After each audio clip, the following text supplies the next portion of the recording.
What if you could take that risk, make that change, reach that goal, live your best life? Welcome to another episode of the What If You Could podcast, where we get together with amazing experts and everyday people who share challenges, encourage healing, and explore the possibilities that life has to offer.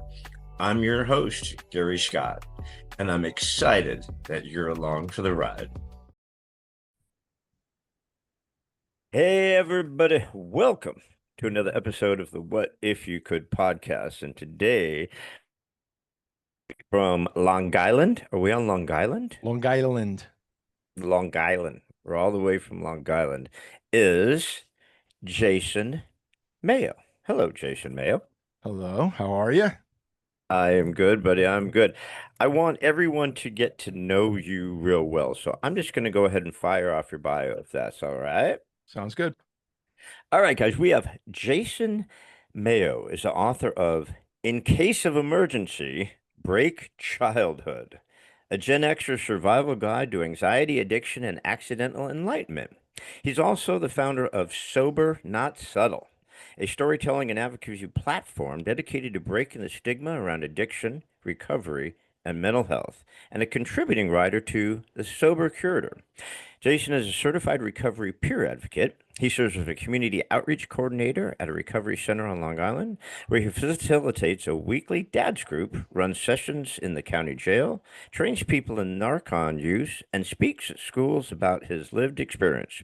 Jason is also active in several community action and preventive coalitions. Before entering the behavioral health field, Jason owned and operated award-winning visual effects and animation companies in New York City, collaborating with some of the world's top global brands. He first gained national recognition as the creator of the dad blog Outnumbered, which was named one of BlogHer's top 100 voices of the year and landed him multiple spots on Babble's top 50 dad bloggers list. In 2013, Working Mother named him one of 25 dads who rock. Dude, I'm a grandfather who rock now, so I totally got this. Jason is also the author of two children's books, Do Witches Make Fishes, and The Boy and the Billy Goat, with proceeds donated to help kids impacted by trauma. Jason has been sober since 2010. He lives in New York with his wife and their two daughters.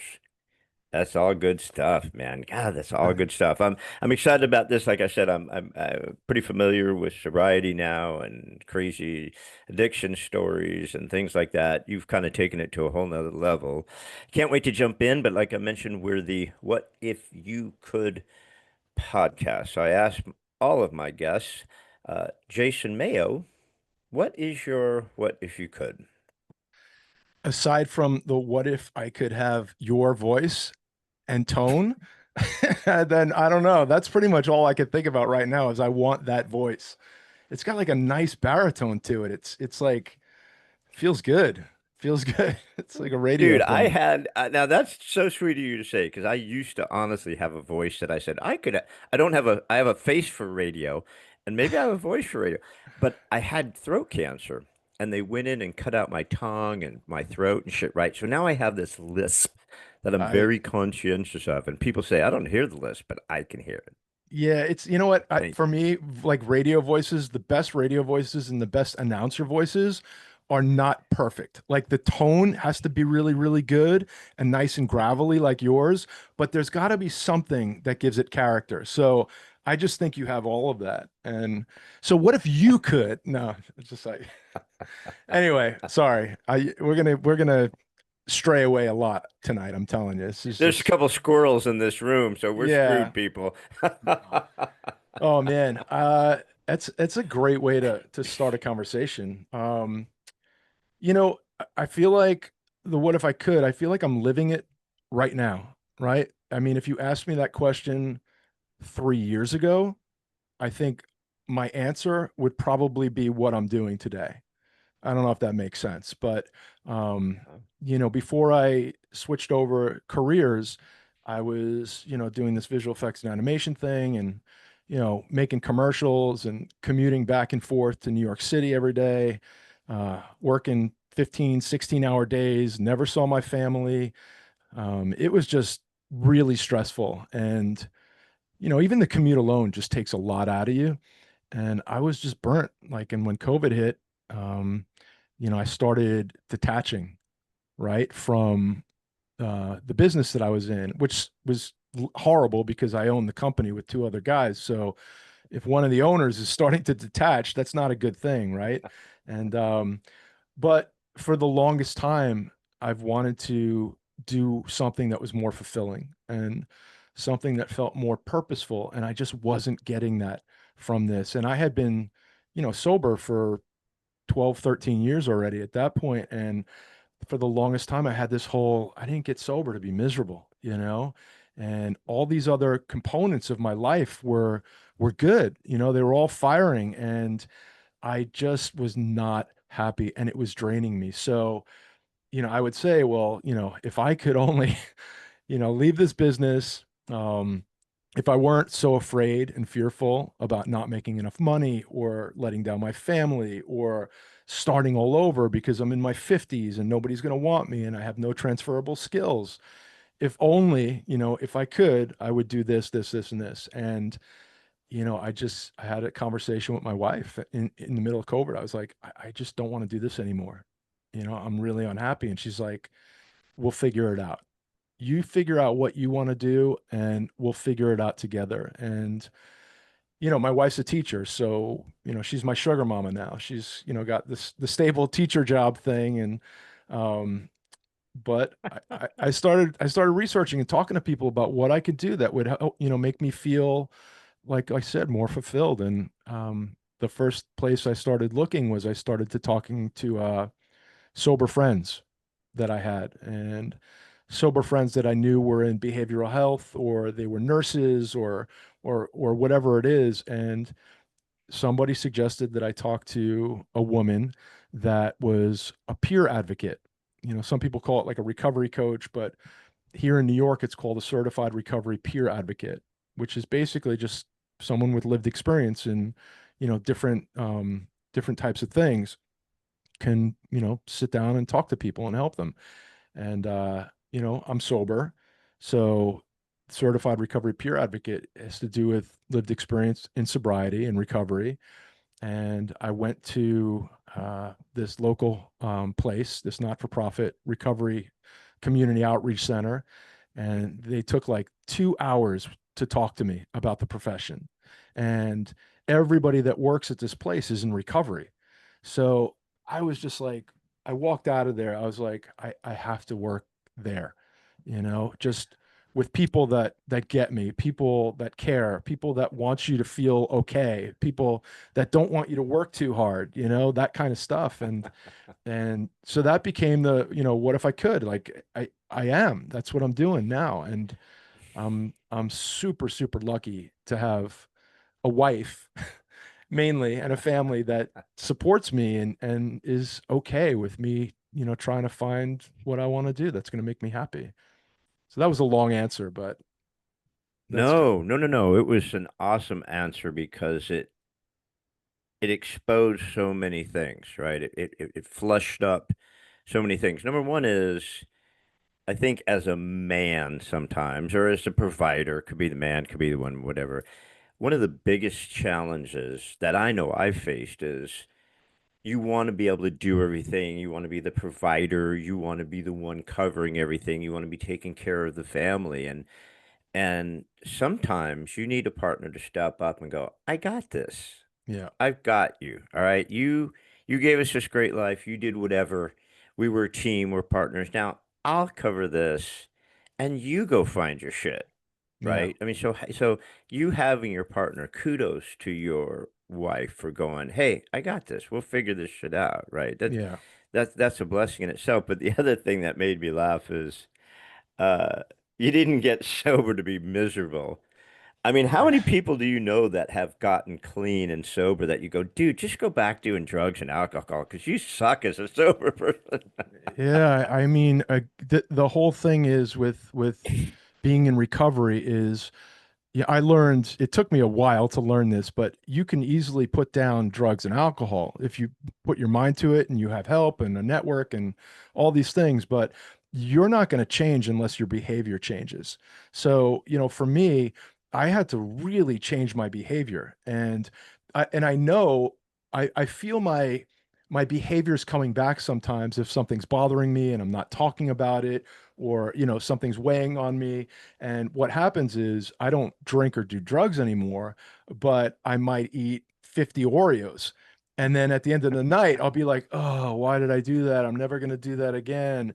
And then the next day, I'm like stuffing my face with Oreos again until I figure out, like, whoa, something's going on, and I'm Yeah. putting that something in the food, in the emotion, and that could be anything for people. It can come out in anger, it can come out in gambling, it can come out in food, it can come out in anything. So, if you're not changing your behavior, you're going to be stuck in that same cycle. And that's not a great place to be. It doesn't feel good.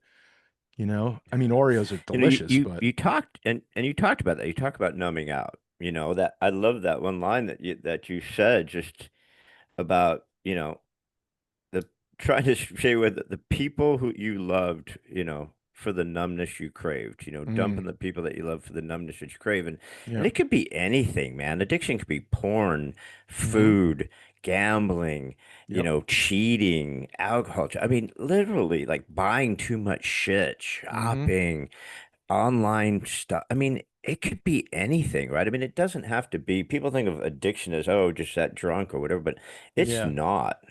No. I always say that my mental health has a drinking problem, and it's true.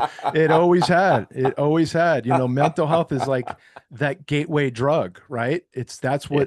what starts it all. And for me, like I've met people in my 12-step programs and throughout recovery that are just like, I had a great upbringing.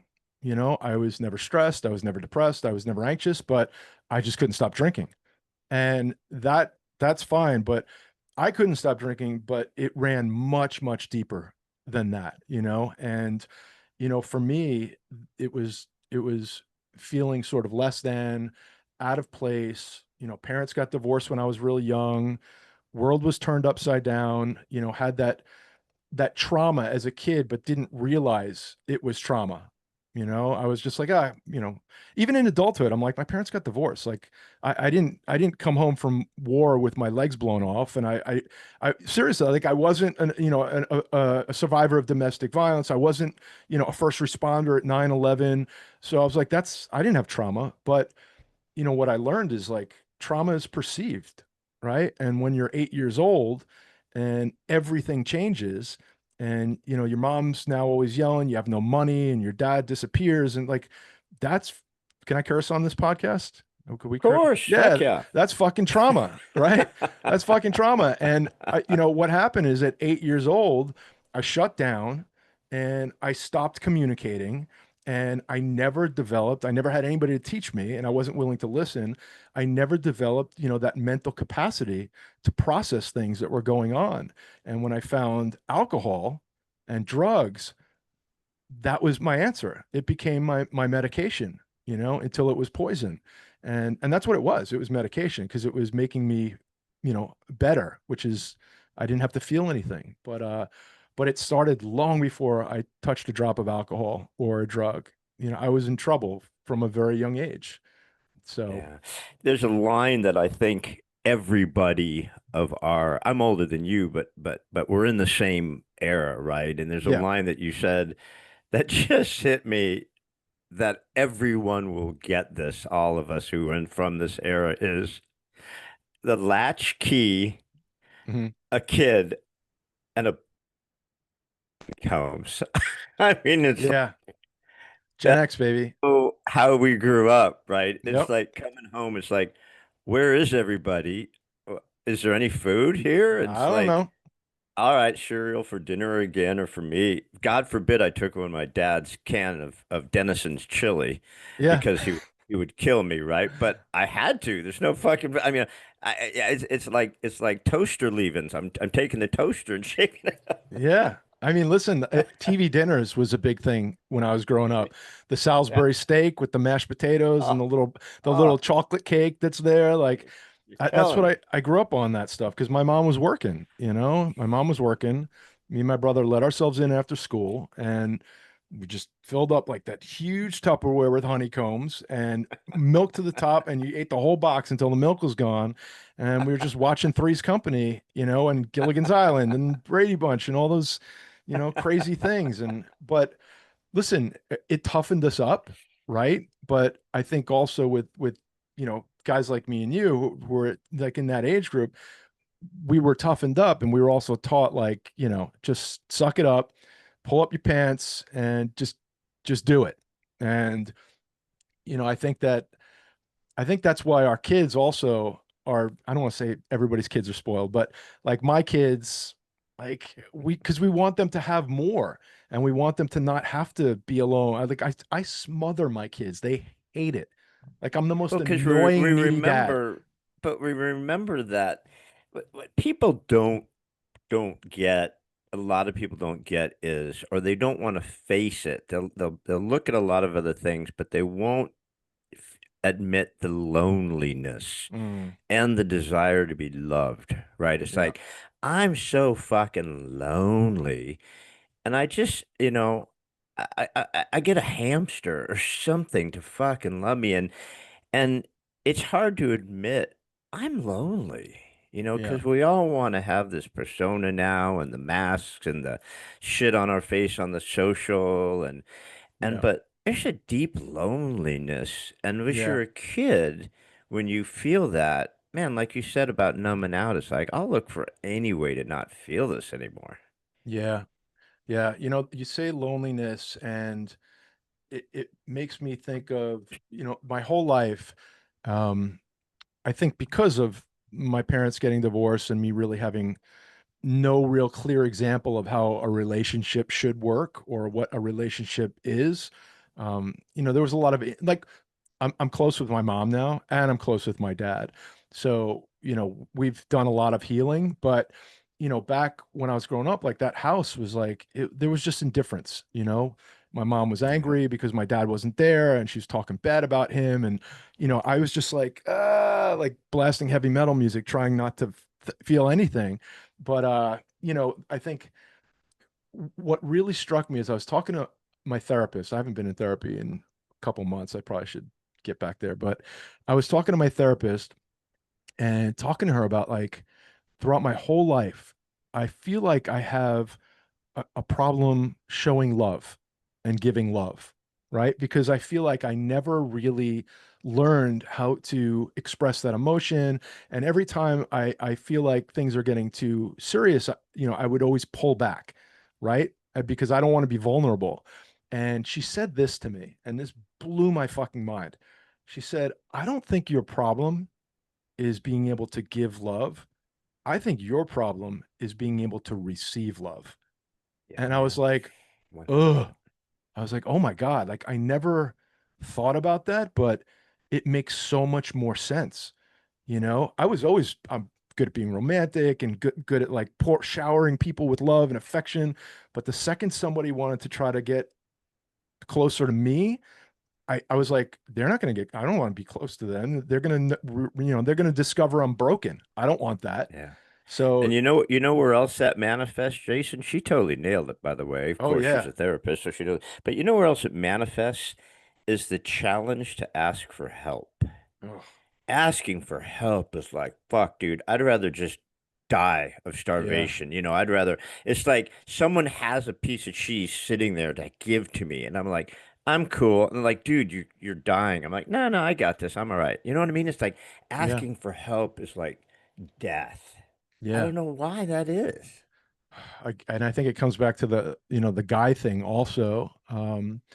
It's just, you know, there's a part in my book where I was talking about when I was a kid. I guess I was still in elementary school, and I was just so, you know, fucked up on the inside, and I was became like this class clown because of it, because I figured if I was the class clown, it was the ultimate distraction for everybody, right? Because if they're paying attention to this guy, then they don't have to look at and see the guy that I really am, right? So just keep like the clown and keep making a distraction.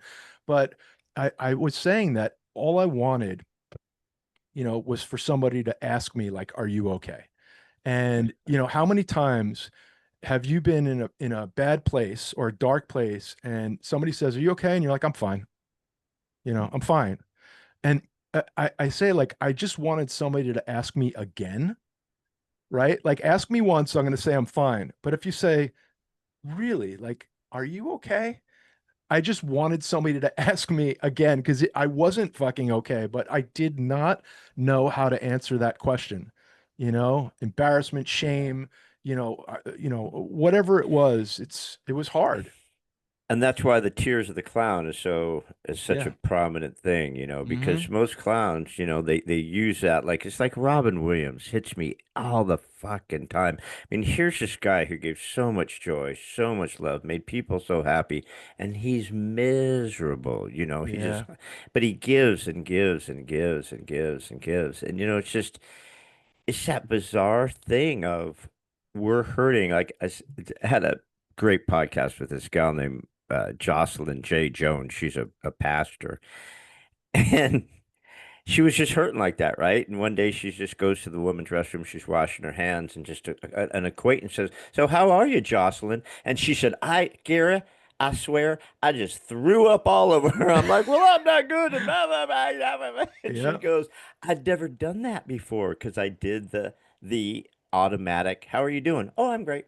Yeah. Yeah. Well, like you said, the crazy thing, we're begging somebody, fuck, just throw me a bone. Just say, "Dude, how are Yeah. you?" Won't Yeah. I feel do it. like It's bizarre. and sometimes you feel like people don't want to hear it. Like I don't want to Yeah. burden someone with my problems. Like most of the time I didn't want to say it because I just didn't want to. It was too painful to admit that stuff was wrong. But I also like I'd be like they don't really want to know. Like Yeah. that's what I love about recovery and where I work. And the 12-step program thing is it's such a different. All right, the best way I can describe it is so I do this dad meeting that you mentioned, right? We do it every Tuesday at 6 o'clock, and it's a small group. There's usually like 8 guys, 10 guys, and we all know each other. It's been going on for a couple of years now, so we can tell when something's going on with somebody. We'll call each other out on it and make sure everybody's okay.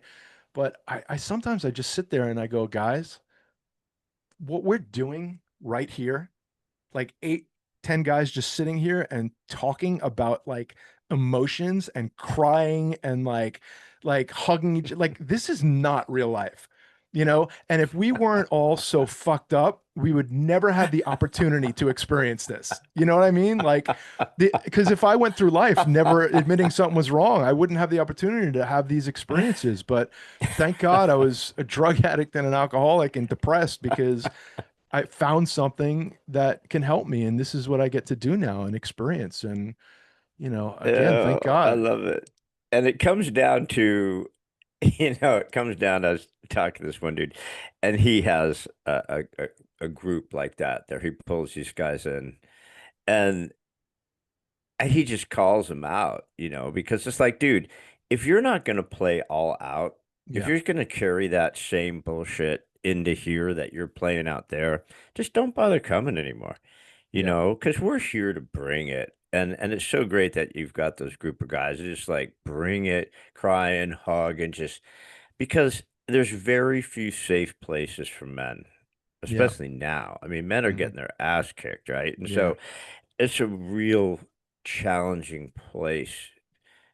I mean, a real fun place to be in if you can't find that because you can't carry that shit anymore. There's too much going on, right? And yeah, especially with what you guys have been through with the addiction, like I said, my wife being sober forever, um, you got to be able to have people to talk to. yeah. We lose a lot of people because of it, especially men. Because people hold it in, they don't say anything, and then the next thing you know, someone's gone.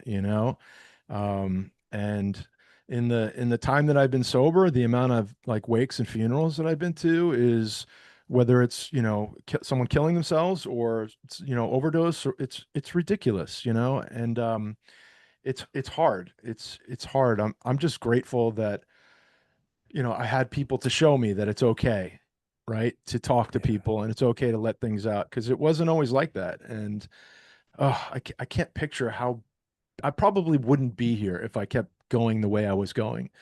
And I'm not even talking like, liver failure, kidney failure, like, because all that would have happened too. But just not being here, like I would have killed myself. Like that's the place I was in. And it's beautiful to be able to sit here with you and talk about stuff. And, it's great. It's great. Yeah. So, Because let's face it, I mean, depression, stress, mental health, it's just, it doesn't matter. You could be Joe Atlas, you could have the greatest body, you could be the healthiest person on the planet, whatever. But if your mind's fucked, if you're yeah, just that mental illness, that depression, that stress, that anxiety, the ability not to communicate, like these guys with PTSD and all this shit that they come home with, it's like you have to have an outlet for it. You yeah, have to have. I mean, we're seeing it right now. I just saw yesterday, I was talking to my son, uh, Chat GTP or whatever that thing yeah, is, yeah. said that they get 1 million searches a week Hmm. on suicide. Right. One Doesn't, million yeah, doesn't searches a surprise me. week. Yeah. That's madness, bro. Yeah. Yeah, it is. I mean, there was a whole thing with ChatGPT about the kid that killed himself that actually got like ways step by step to kill himself from ChatGPT because he found like because ChatGPT is like wired so it doesn't give you answers like that. Like it'll shut it down right away. With that stuff, with porn, with everything, it just says this is going against our. But there's ways to give it prompts to get it like, it's I don't know. Yeah, It's it's madness. terrible, I man. feel for people. I want to. I gotta ask you this question though because I I laughed and it made me feel good when I read it. The book is called "In Case of Emergency, Break Childhood: A Yeah. Gen Xer's Survival Guide to Anxiety, Addiction, and Accidental Enlightenment." How'd you come up with that title? In case of emergency, break childhood. Well, so that wasn't the original title. And the original title, and there were a bunch of them that I was trying to figure out, but the original title was called A Hole in the Shape of Me.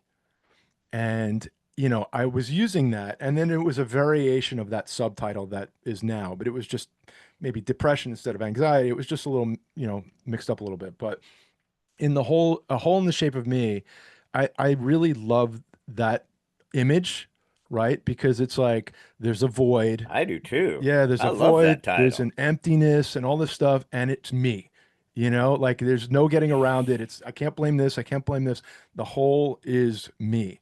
And and I started writing the book with that title, and something kept coming back to me that it's just too dark, it's too depressing, and it doesn't seem like there's any it's not that it's not positive, but it doesn't seem like there's a solution there. It's just concentrating on what the problem is. And the In Case of Emergency Break Childhood came about because the whole first quarter of the book or so is really about my childhood, where the real trauma takes place, and what shapes me as a kid. So I wanted to try to get something in the title, like an image that sort of brought some sort of image or feeling of being a kid. Okay. And I didn't want it to be heavy. So I started thinking about, what can I do with an image of a school? And, there were a whole bunch of things that went through my mind. And, for some reason, the whole firebox, in case of emergency break glass, I kept picturing that with like, the extinguisher next to it, like the little axe or whatever. And I was like, used to see those in the school all the time. It just reminds me of the school. So I was like, okay, so that's great. and that's fine and good. It's a cool image, but what the fuck does that have to do with anything other than that it's a school? And so, in case of emergency break childhood, what that means for me, and this is what I'm talking about, like the solution where that comes in, it's, you know, it means to me that things got so bad, okay, for me when I was a kid, and I had that trauma, and I went through life holding on to all of it and not knowing what to do about it. And not so, and I finally got to a point where, you know, I could stop drinking, but now if I really want to solve what's going on, if I really want to get to the heart of it, I have to break through and I have to go back to the trauma and take a look at that, right? And so, you know, in case of emergency, break childhood is really like I'm fucking desperate. I have to go back and figure out where I was broken, which is my childhood. And just the whole image of the breaking the glass and emergency, it's like I was at the end. You know, I was so far gone that I was just hopeless. So it was a freaking emergency, you know, and that's sort of where that came from. And you know, that's why you have the sneaker on the car. I have it right here. That's why you have you know, the sneaker on the cover, because with the little key on it for like the latch key. And you know, so I had a little bit of everything that was going on to try to bring all the different parts of the story together. And then honestly, the subtitle, the Gen Xer Survival Guide, I'm not gonna lie, there's a little bit of I wanted to get certain keywords in the subtitle for the search because I knew my audience was going to be a lot of Gen X people, and I knew that Yeah, pop culture and all this stuff. So I was like, I got to put Gen X in there. I got to put that's like brilliant. addiction in there. I got to put anxiety. I got to, you know, so there was a little bit of I needed that. That's brilliant. So Yeah. the question is, my brother, how did you do it? I mean, Mm. how did you go, I'm fucked? And and unfortunately, many people, especially in recovery, but even those of us, we're all trying to recover from something, right? I mean, Yeah. so unfortunately, most of us have to hit bottom Hmm. before we climb out, right? If you Yeah. find yourself in the bottom of a hole, stop digging, right? So it's like, so what was it? It wasn't getting sober, right? I mean, it took more than getting sober for you to just say, I gotta fix this shit. Yeah. I mean, I had my kids were little at the time, so they were 7 and 3 at the end when I you know came to the end of my drinking and stuff.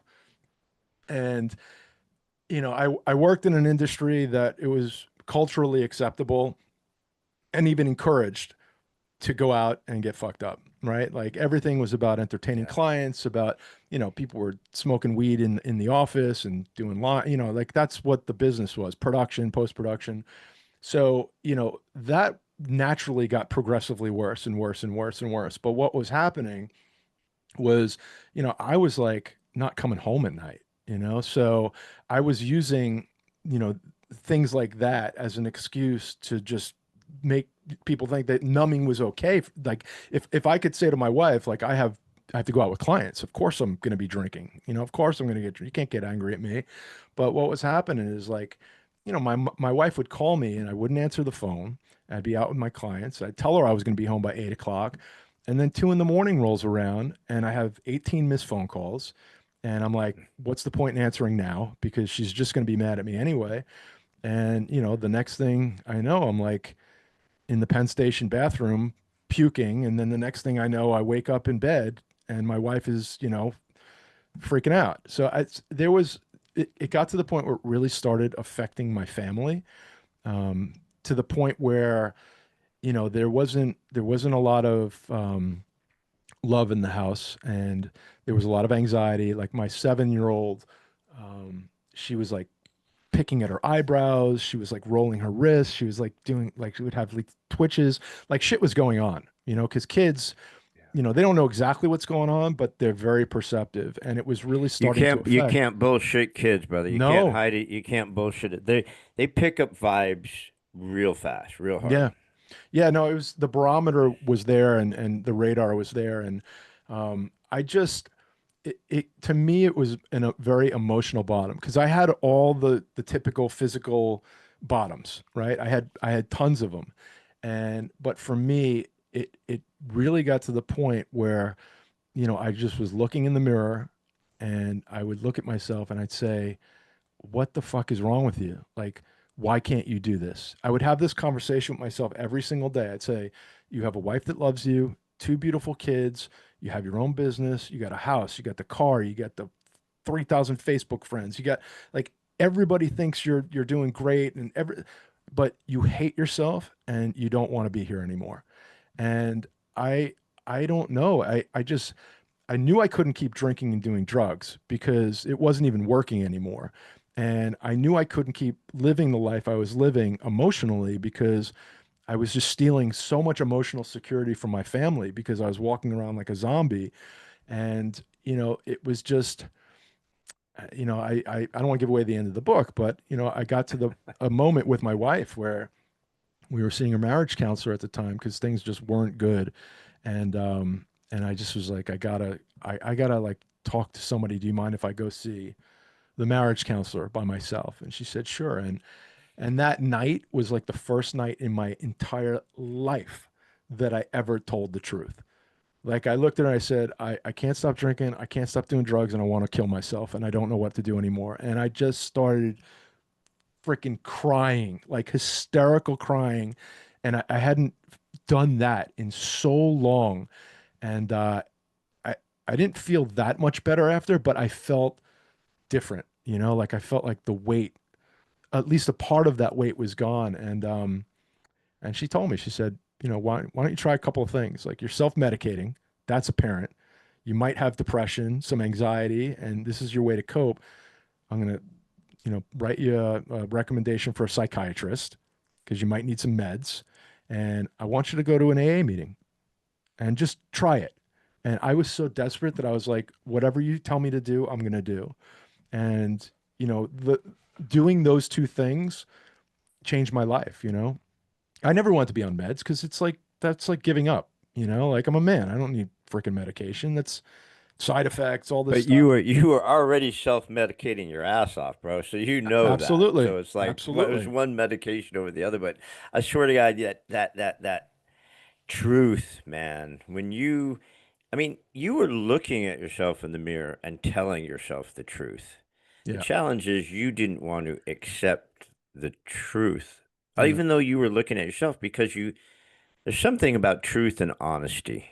They're like the same thing, but they're not, right? Right. You could be honest and still be untruthful, right? Right. You could be truthful but not be honest. And it comes down to trust. You have to trust yourself. You have to trust that people care about you, and you have to trust that you can get out of this. And it's so hard to be honest with ourselves. It's so hard to tell us the truth, yourself the truth, and it's so hard to trust yourself because Yeah. we say, I fuck up all the time. I'm just gonna keep fucking up. So why bother? Yeah. And you were able to just kind of crest that to get through that. But telling someone the truth, that's wicked, man. It Yeah. drop you to your knees. It's the truth, like they say, the truth will set you free. Yeah. I mean, it's also being stuck in that loop. Like I didn't know how to make myself feel better. Like I tried self-help books, I tried therapy, I tried, you know, yoga, I tried like, and nothing would work. So I was stuck. I honestly didn't think that there was a way that I can get better. Like I thought that this was how I'm supposed to feel. This is how I'm gonna feel. I've tried everything. And I didn't see the correlation between my drinking and my mental health. I didn't see that at all. And the whole 12 step thing, and I don't care if it's 12 step or smart recovery or recovery dharma or yoga or mountain climbing or therapy, whatever it is, there's a way for everybody to recover, and there's no one way. But for me, it's about connection, right? They say the opposite of addiction is connection. And walking into a room full of other people, alcoholics, addicts, whatever you want to call it, substance use disorder, and talking to them and having them just look at me and be like, "Oh, we get it. Like you're not the only one." Like that was the first time I think that I connected with people and I felt like they actually get me. And that was a lot different than talking to a clinician or my wife. Because if I said to my wife, I'm miserable, I'm depressed, I hate my job, she'd go like, well, then switch jobs. At that point, she would have said, switch jobs. Like, what's wrong? Why are you so miserable? You have all this stuff to be happy about. Like, but if I said that to an alcoholic, they'd be like, yeah, yeah, talk to me about it. I've been there. I get it. You can't just, I love that because, like I said, my wife is 21 years sober, and I just love the fact that you could walk into a room with your tail between your legs, yep, feel like shit, that your story's the worst fucking thing in the world. Like you are the worst, man. If you knew my true story, you'd fucking not ever talk to me again. And then you face it. You look at these people in your circle, and you tell that story, and they'll go, dude. That's it. That's all you got. Let me yeah, tell you my story, yeah, right? And then you go, "Oh my God, I'm not the total piece of shit that I mean, there's people out there with a story that's more challenging than mine, that's crazier than mine, and they're making it. They're coming out of it. yeah, These are my people. I can share this openly and not have that fear of like not being worthy or being spit on or not being enough yeah. because someone's always done worse than you've done. Yeah. Well, Always. that's when I go into the jail, I tell the guys all the time, and it's literally the idea behind the profession I'm in now with peer advocacy. I always say, guys, I say, the most fucked up shit that you do and the most fucked up shit that you've ever done will become your greatest assets in recovery to help people. That's it. That's it. The most fucked up shit that you've ever done will literally be the things that help people the most. Because you're going to run into somebody that's been like, I can't, I'm on, I have so much remorse. I can't forgive myself because I did this. And you'll be like, listen, I did that and I'm here, let's talk about it. So, that It's connection. such a relief of guilt, right? Because we're so guilty and and the guilt compounds. It's like, oh, I fucking went out and I got drunk and I did something fucking stupid and I got so much guilt and this like that. I'm just gonna go out tomorrow night and do it again because fuck it. I mean, what at this point, what does it even matter, right? It's just that guilt is so heavy.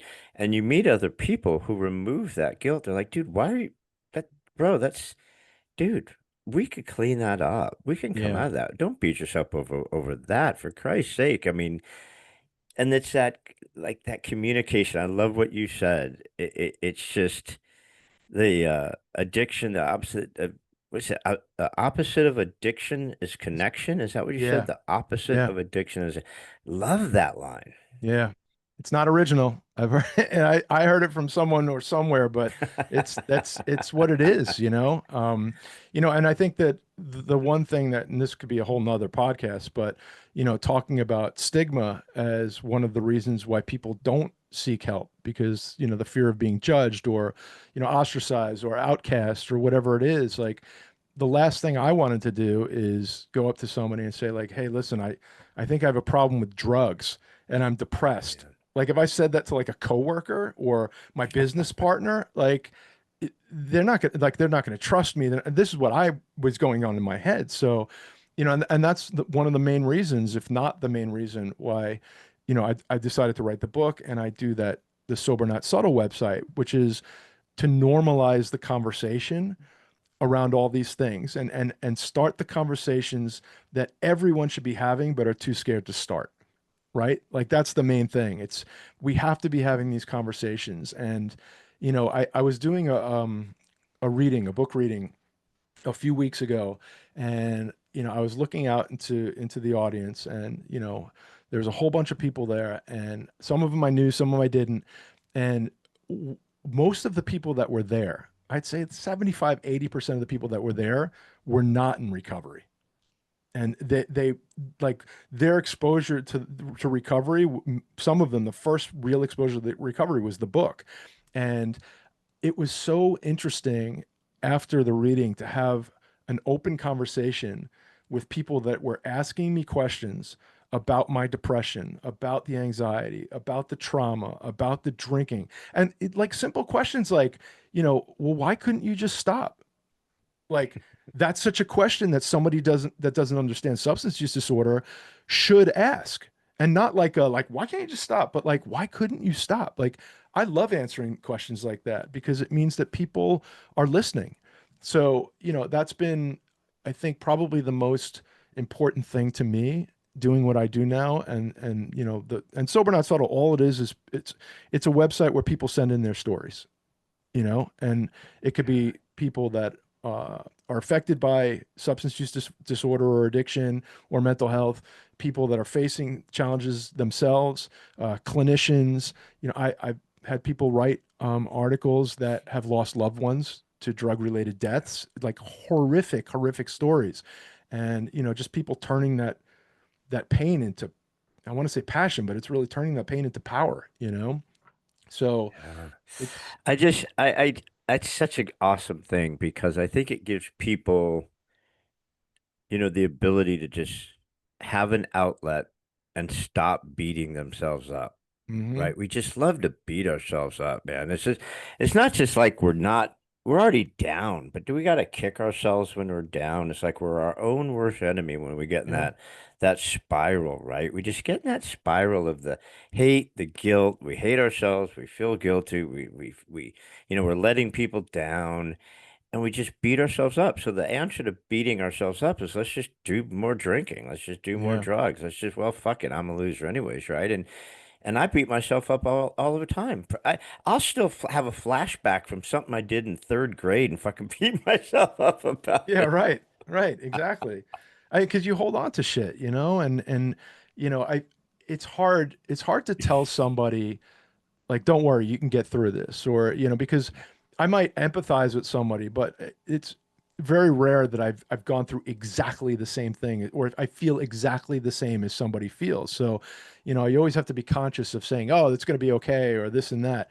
But, to be able to sort of like give people that outlet to talk about it, and like you said, to have that opportunity to not hang on to something. I mean, people think that, or at least I thought that the people were going to judge me and people didn't want to hear it. But what I found in recovery, and I still find this every single day, is that people actually just wanted me to be okay. Like even the people that depended on me at work or depended on me for things that, I thought I was going to screw up. If I would have just said, listen, I can't do this. Like I need some time. Like they would have been like, okay, all right. I didn't know. I had no idea. Take some time. Like I want you to be all right. Like that's what I found started happening when I did ask for help. And I was like, wow, if I would have just known that all I had to do was ask for help and everybody wanted to help me, that would have been much easier, a much easier path of least resistance. But And I think we're seeing that right now with this mental health epidemic mhm, that we have. I mean, you don't have to be addicted to something to have mental health issues. Now, right. a lot of homeless people, it's addiction. A lot of homeless people, it's mental health issues. But I Hmm. think mental health as a whole in a bunch of different categories from ages 4 years old to 100 years old Yeah. is really an epidemic right now. I mean, there are Yeah. people we're the most connected we've ever been and the most lonely we've ever been. Yeah. And I just think mental health, we need more people able to talk about this shit. Yeah. You know what's interesting?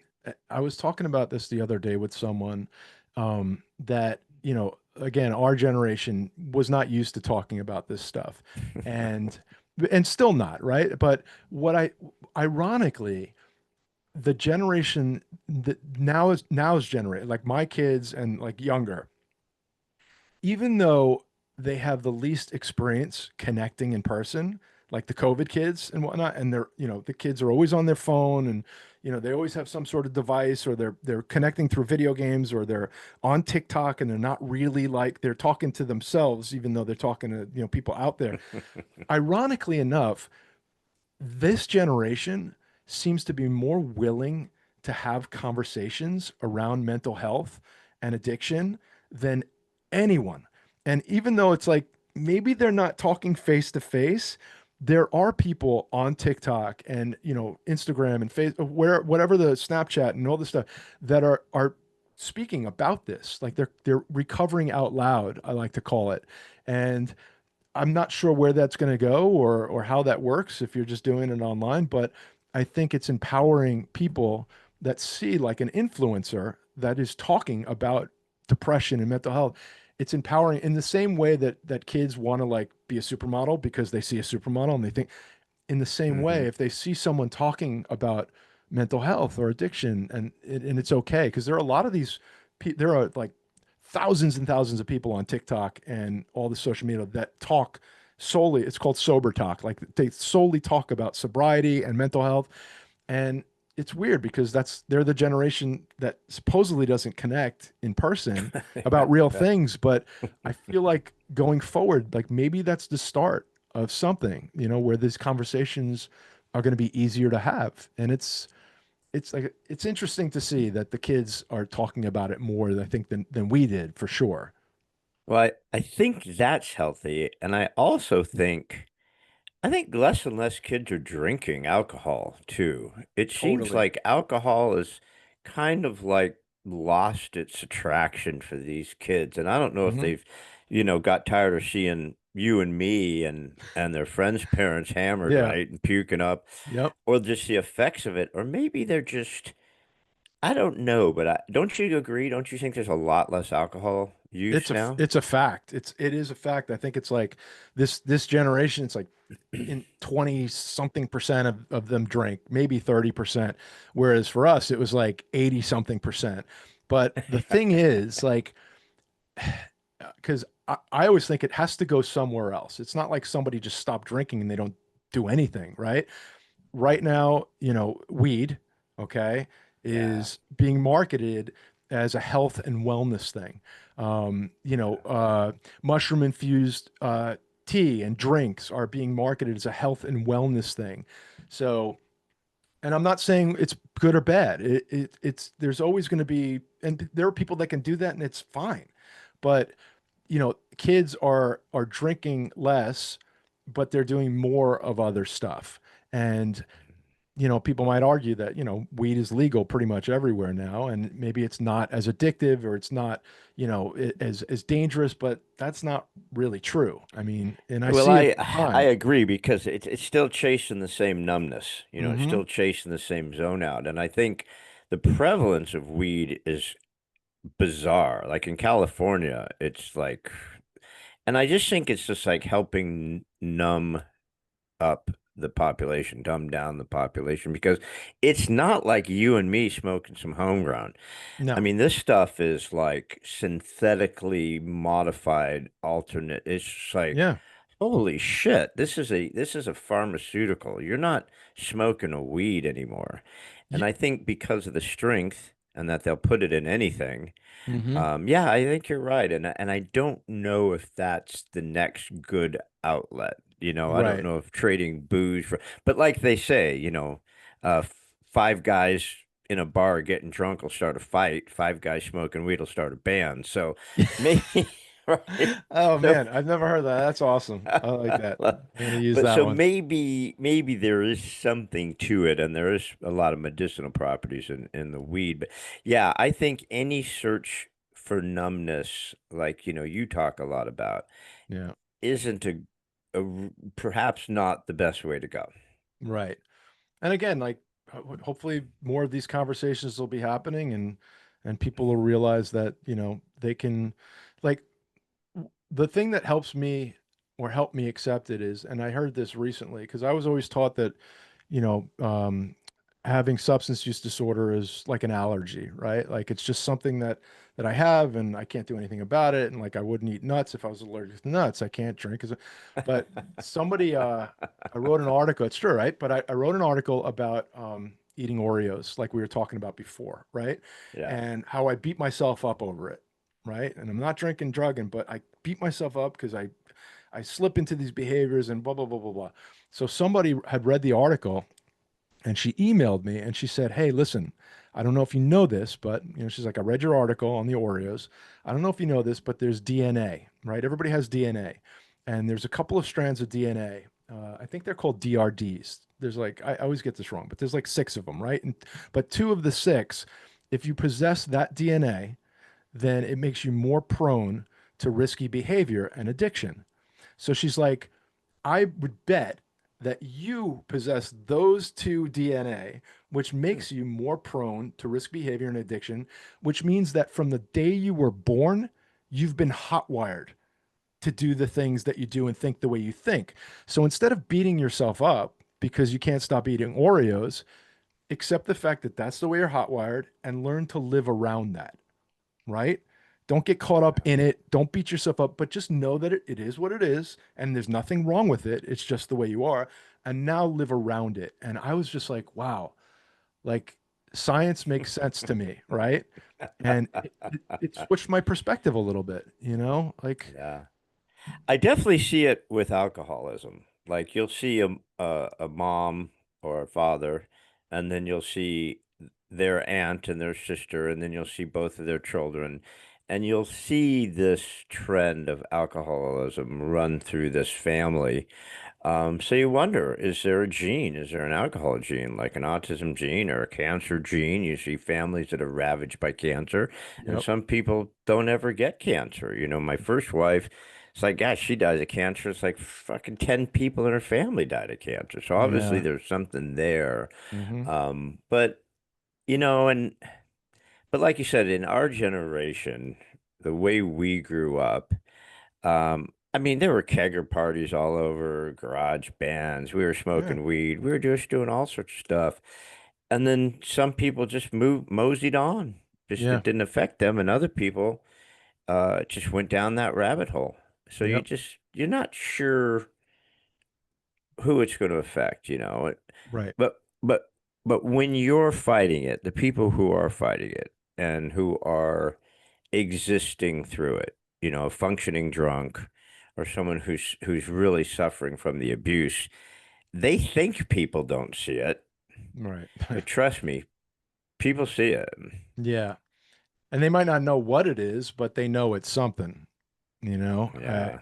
A lot of my friends, when they read the book, and this is including my best friend in the world who I've known since I was zero, he had no idea, no idea, because we drank a Wow. lot together and we did drugs a lot together, recreationally or whatever. But he had no idea how I was feeling inside. He had no idea about the depression, no idea about the anxiety. You know, my mom and my dad like learned so much from reading the book. It's opened up so many conversations between my mom and my dad and my brother, because my dad, like, I don't think he was aware of how it affected my brother and I, him leaving. And it's one of the more unexpected things that have happened because of the book, is having the conversations with my family Mm. about what really happened and our side. Because I said to my mom and my dad, I go, listen, you know, you might not come off as it's not might not be very flattering, the picture that I paint at points, but this is the way I saw it when I Yeah. was 8, 9 years old, and it's not the way I see it now.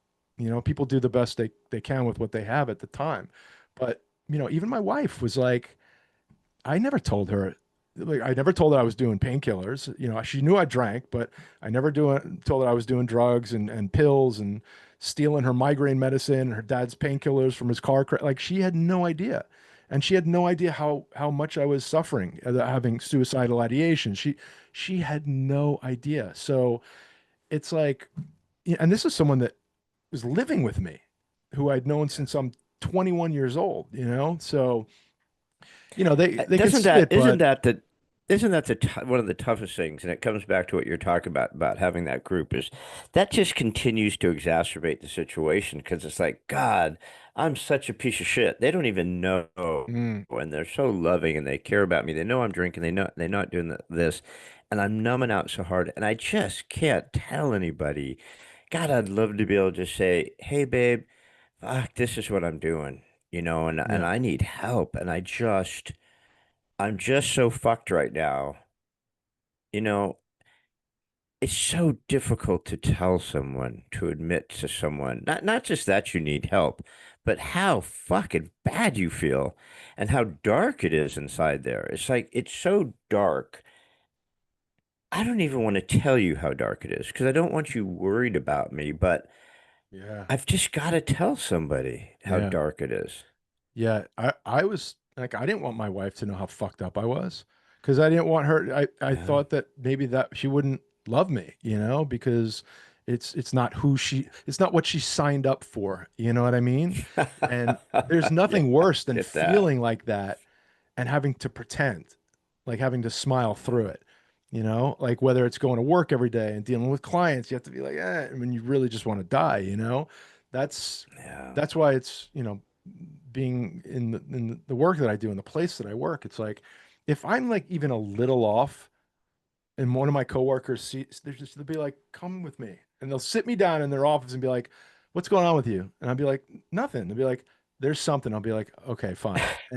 And then they'll be like, "Why don't you take the day? Like, why don't you go home and go relax and go Awesome. to the gym?" Or, and it's like, wait, what? Like, it's so foreign to me, you know. But I mean, if the world That's was like that, awesome. it would be great. But it's not, unfortunately. Yeah, if the world was like that. I Yeah. want to switch up again real quick. You've been so great with your time. I don't want to take too much more of your time, but tell me real quick about the children's books. Where did that come from?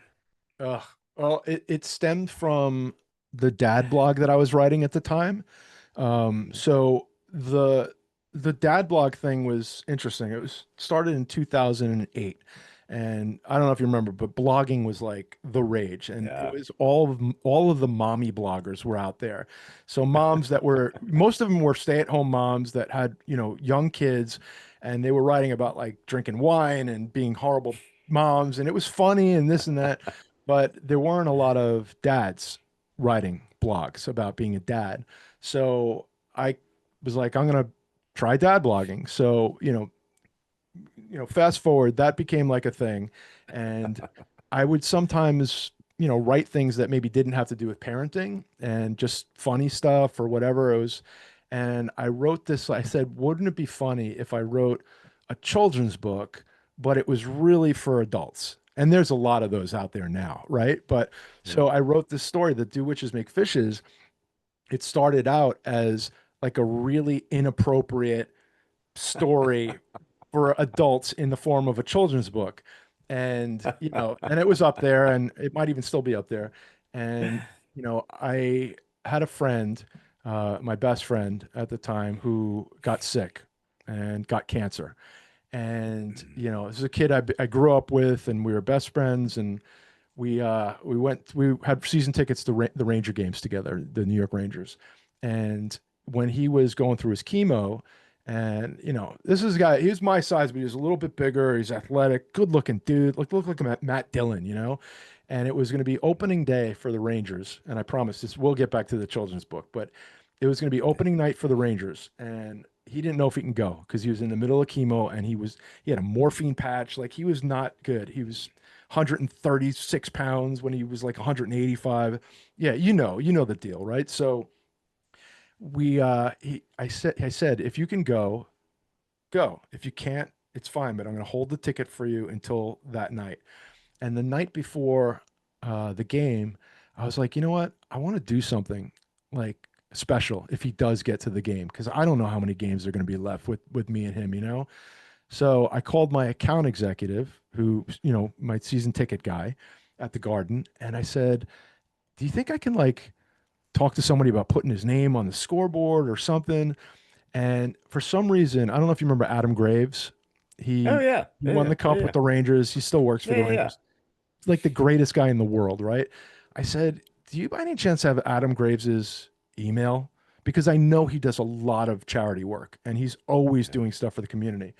So he's like, "All right, you didn't get it from me, but this is his email." So I sent this blind email to Adam Graves the night before the game, talking about my buddy and how he's sick, and we grew up with hockey, and it's such a bond for us. And if you could do something for him, if we get to the game, I don't know, Oh, blah blah boy. blah blah blah. The next day, it was like 11 in the morning. I get this call on my cell phone, and it was fucking Adam Graves. And he's like, "Is this Jason?" I'm like, "Yeah." He's like, "It's Adam Graves." I was like, "Wait, hold on a second." So My he first thought said, is, fuck you. Who is this? "Yeah, they're right. It's one of my buddies." But he said, "If your buddy Rich is going to get to the game, let me know. You have my cell phone. Text me. We'll do something for him." I was like, "Oh Wow. my God, thank you." Turns out he got to the game and he was looked horrible. He's totally out of it.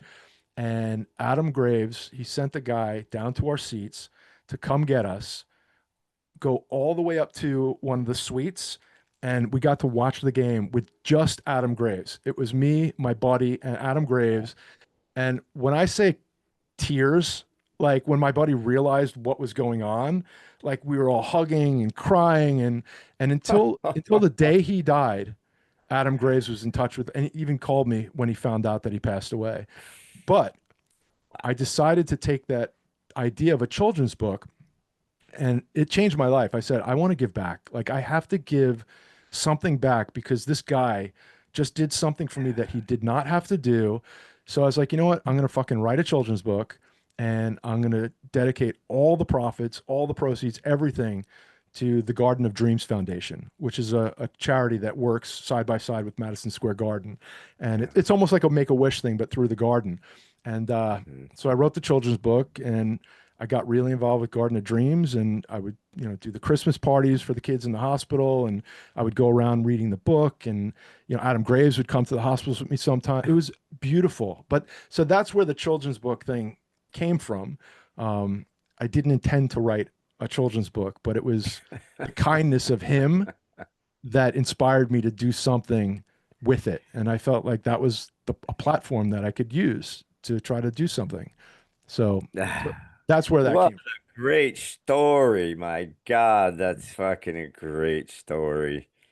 Yeah. It's in the book. It's a So, chapter in the and, book. When you read it, you'll see. It's there, man. uh, what a great story. What a great guy. I've been to the Garden to see I'm a big hockey fan. I Yeah. could care less about basketball. I'd Yeah, probably go see same. the Knicks maybe, but hockey is a completely different thing. So when the last time I was in New York, I went to a Rangers game Nice. and that. So that's a great story, though, man. There's such good people out there There and are. but the fact that you reached out because it's so not like us to do that, Yeah. and that's why your buddy was probably so emotional. Like, dude, what the fuck you, I Yeah. can't believe you did this for me. Yeah. No, But to it was ask, great. it's just asking. It's like what you've done reading your bio, just all these different things you're involved in, just as like just teaching someone how to use Narcan because Yeah. I got addicted to these stupid videos. They're not stupid videos, but I mean, I got addicted to these videos of these guys who go into the street, right? Like in Mhm. Philadelphia and Kingston area and all these different areas where these drug addicts are just bent over. They got the fentanyl bend or whatever they Yeah. call it, right? Yeah. Hmm. And he just goes and he's like handing them water or handing them snacks or something like that. And I'm just obsessed with these videos. And I forward them on Facebook. I'm like, doesn't anybody give a shit? Yeah. Look at this. This is our country. These people are wide open. Children are walking by. They're shooting up. There's needles everywhere. They're living in squalor Yeah. and no one gives a shit. And it's just like, but it's those little things. It starts with the little things like that guy doing that for you, Yep. which inspires you to go ahead and then do these books and donate that money and get involved in that. And who knows what your books have touched and your stories have touched. It just takes those like what we're doing now, right? Yeah. Just letting people know it's okay to be a total fuck up, Yeah. but it's not okay to stay there. Yeah. You've got a choice. You could reach out for help and try to get it turned around, but you got to start with just trying to make that first move. Yeah. Yeah. And you having conversations on this podcast is a huge help. I'm sure that, a lot of people listen, and it sparks some sort of thing in their head that maybe they weren't thinking of. And, you have a pretty incredible story that you've overcome so much stuff in your life and with, your health. So, the fact that you're doing this too is great. Like it's good to know that people are out there like you that are willing to take the time out of their schedule to do something that, and we know we're not making money on books and podcasts, right? Like that's not what we're Nope. doing, right? We're doing it because we want to do it. So, I That's for sure. think some people Well, think you've that been we great, do. bud, and I know it's getting late where you are, so I lied earlier because I'm a liar. I can That's admit it. I said I had one question, but I hmm actually have two questions. So, Sure. before we get out of here, and then I want you to tell us where to get your stuff and how to Hmm. reach your stuff. But before we do that, my last question is this, Jason Mayo, is If you wanted to leave us with the thought, there's something that just meant something in your heart that means, you really want to share. It could be anything on your mind. Doesn't have to be about books or stories but is there something that really means something to Jason Mayo that he wants to share with us before we get out of here? What would that last thought be? Hmm. Well, I mean, as a person that, like we talked about, had a lot of trouble expressing themselves, it's hard not to feel like I wasted a lot of time, and you were saying beating yourself up, but I got sober when I was 39. I was like, I wasted so much time. I try to be as open as possible with my family, especially my daughters, right? Like I Mm. don't shy away from the hard conversations. I tell them I love them to the point that I'm annoying. I hug them whenever I'm close to them to the point where I'm annoying. And I guess what I would say is, you know, just know that we're not here for that long in retrospect, and don't waste time not saying things and not doing things because you think that you'll have another opportunity, or you think that it might be too annoying or whatever. Just talk to your kids, talk to your wife or your husband, talk to your friends, and just ask people if they're okay. Just be kind, but just don't not do it. Like, just let go and just ask those questions and have those conversations, because it's we're not here, I mean, we're not here for that long. I mean, you never know when it's going to be the last time you get that opportunity. So I would say just don't be afraid. Don't press pause, don't wait. Just go hug someone, man. Go tell them you love them. Go do something nice for someone. um you know you can affect your immediate blast radius, is what I always say. Like, I can't go out there and change the world, but I can help some people that are in my immediate blast radius and hope it trickles. But so I guess that's it. That's what it would be. I love that so much, man, because I'm that way with my two sons. And I've always been, I'm so over the top with them. I go, did I make that awkward? And they Yeah, go, yeah, you made exactly. that. You made that awkward, Dad. You totally Every made it. time. Because Every I just time. fucking go up and kiss them right on the face. I mean, I don't Yeah. even give a shit. Yeah. I love my boys. We hug every day. And I work with my son. He's my partner in my real estate company. I see him every day. We never leave without a hug, a kiss, never get Yeah. off the phone without I love you. And I make it awkward. I mean, when they were little, I just embarrassed the shit out of them with schmoogie in their faces because, like you said, I mean, we're not getting out of here alive, period. Yep. No one ever has. We're not getting out of here alive. And like someone said, I don't know who, but said, even as fucked up as some of the stuff we've done, you never regret the stuff that you've done, but you'll regret the stuff you didn't do or say, right? 100% of the shots you don't take, right? Wayne Michael Gretzky. Jordan. Oh, I think it was Wayne Gretzky, actually, because I Was think it Wenger?